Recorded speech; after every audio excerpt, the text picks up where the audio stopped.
After completing the divination, Mommy Takachi set down the pen in her hand. However, performing the ritual seemed to have drained her, leaving her looking noticeably fatigued. Some individuals quickly gathered around to inspect the fortune, while others feigned disinterest, though their eyes kept wandering toward the scroll. As their leader, Fong Wang Yuan Jin, picked up the scroll and read it intently, his eyes sparkled with growing excitement, and a wide grin spread across his face. "They're coming, and in great numbers," Jinguji remarked with evident disdain. While some in the room remained calm, others appeared visibly thrilled. Fong Wang Yuan raised his head and began issuing orders. "Ryuzawa and my wife, you two head southeast as a couple." Takashi Takasawa and his wife Nanako acknowledged the command, grabbed their weapons, and swiftly departed. "Noaga, go west. The enemies there suit your skills."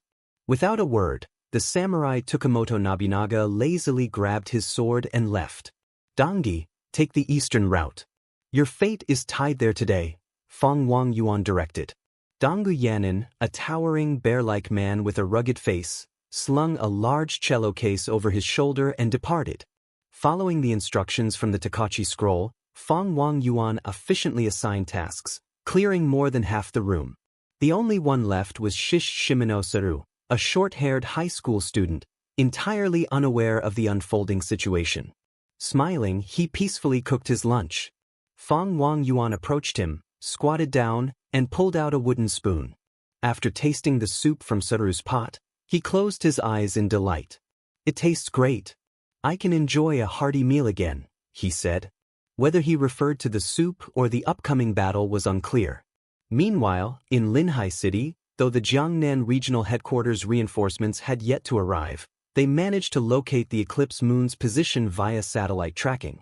On the operations team, Minister Tu Yunla personally oversaw the mission.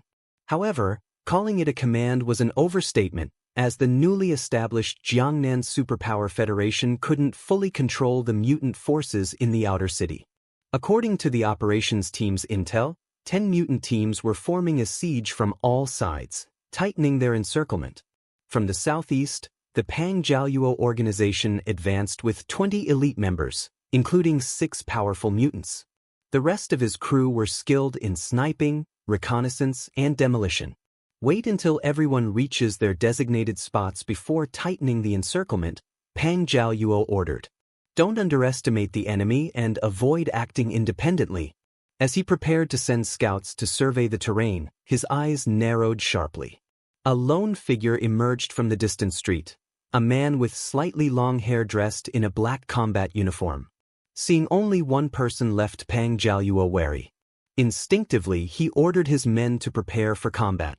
Before he could issue further commands, a piercing electric sound rang in his ears, causing sharp pain.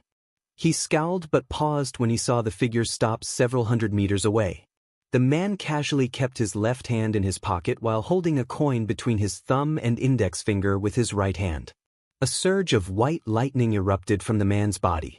In a flash, the coin transformed into a super-electromagnetic cannon shell, tearing through the air at lightning speed. The mutants had no time to react. One of their members was struck through the chest, leaving a smoldering hole where the coin had pierced. The man's lifeless body collapsed, disbelief frozen in his wide-open eyes. He dared attack first? Pang Jiaoyuo growled, shocked that the supposed prey had turned predator. "Kill him," he roared furiously, unable to tolerate such audacity. His muscles swelled as golden light enveloped his rapidly expanding frame, transforming him into a towering 4-meter-tall golden Buddha, the indomitable Haing City Buddha core. Despite the ambush, Pang Jiaoyuo's group still held the numerical advantage, with the formidable Delta-level Pang Jiaoyuo leading them. Confidence surged as they prepared to crush the lone intruder.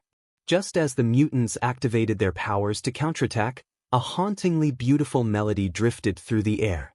The deep, resonant notes resembled the sound of a flute, weaving through the city's concrete maze until they reached the mutants' ears. Suddenly, the world distorted around them. Light fragmented into swirling colors, resembling a kaleidoscope of butterflies dancing in the air. Reality itself seemed to warp. The mutants' heads throbbed as disorienting dizziness overcame them, leaving them defenseless in the face of an unknown power. They were caught off guard, unsure where to place their hands and feet. Pang Jiaoyuo shouted angrily, "It's a psychic ability user. Block your ears." But before anyone could react, Takizawa Takashi raised his hands, 8 coins glinting between his fingers, and aimed them forward. Silver lightning crackled through the air as the electromagnetic surge shot out, tracing 8 lightning arcs with the coins. The clash on Pang Jiaoyuo's side drew the attention of the other 9 forces. The mutants in Haing City were under attack. They're so unlucky. Is someone trying to break out through them? Should we go support them? Someone asked over the communication channel. Silence followed until a hesitant voice finally suggested, "Why don't we check it out?" But no one responded. The mission's reward was highly enticing. The one with the greatest merit would gain control of Linhai City. With 10 competing forces involved, an all-out competition was inevitable. If Pang Jiaoyuo's group could weaken the Eclipse Moon group, it would benefit the others. Meanwhile, in Yunzhou City, the team led by Li Tianlong remained on standby, uncertain when to support Pang Jiaoyuo. Suddenly, a sharp sound cut through the air. Li Tianlong looked up just in time to see a shadow diving from a high-rise where they were hiding. One sword style, a deep voice intoned as a blade gleamed, illuminating the dim surroundings. Tsukamoto Nobunaga charged into the fray, slicing through 5 enemies before anyone could react. Li Tianlong was stunned, not by the samurai's skill but by their precise targeting. Despite having satellite intelligence from the Jiangnan region, they were somehow found first. Every mutant force faced similar sudden attacks, their carefully planned collective sprint exposed at every turn, forcing them into a defensive stance. In the Jiangnan Command Center, Tu Yunla's sharp gaze remained fixed on the screen, streaming footage from communicators warned by the 10 mutant groups. Even he hadn't anticipated this sudden reversal. Did we leak the intel? He wondered, only to dismiss the thought. Security was airtight. He scanned the staff warily but found no suspicious behavior. Could it be a superpower, some advanced reconnaissance ability covering such a vast area? His eyes narrowed as he realized the situation was more complex than expected. The battle in Linhai City intensified, catching the 10 major forces off guard. Though initially panicked, they quickly regained composure, especially upon realizing they faced only 1 or 2 opponents from the Eclipse Moon group. Relief washed over them. On the city's eastern side, Li Guiyang's team from Bakhang and Mang Shuang's from Sikang joined forces. Their opponent? A lone man in a suit built like a bear, casually carrying a cello case. Li Guiyang frowned. Are these guys crazy? Can't they see we have 40 to 50 fighters here? He's walking into certain death.